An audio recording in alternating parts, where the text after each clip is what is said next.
സിഗ്നലിൽ നിർത്തിയിട്ട ലോറി മുന്നോട്ടെടുത്തപ്പോൾ ടയറുകളിലേക്ക് ചാടുകയായിരുന്നു.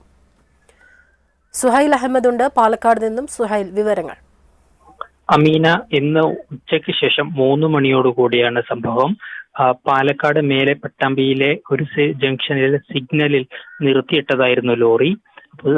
അനുമതി കിട്ടാൻ വേണ്ടി കാത്തു നിൽക്കുന്ന സമയത്താണ് ഈ ഒരു വ്യക്തി, മധ്യവയസ്കൻ, ലോറിയുടെ അടുത്തേക്ക് പോകുന്നത് കാണാം. അല്പനേരം ലോറിയുടെ സമീപത്ത് നിൽക്കുന്നതും CCTV കാണാം.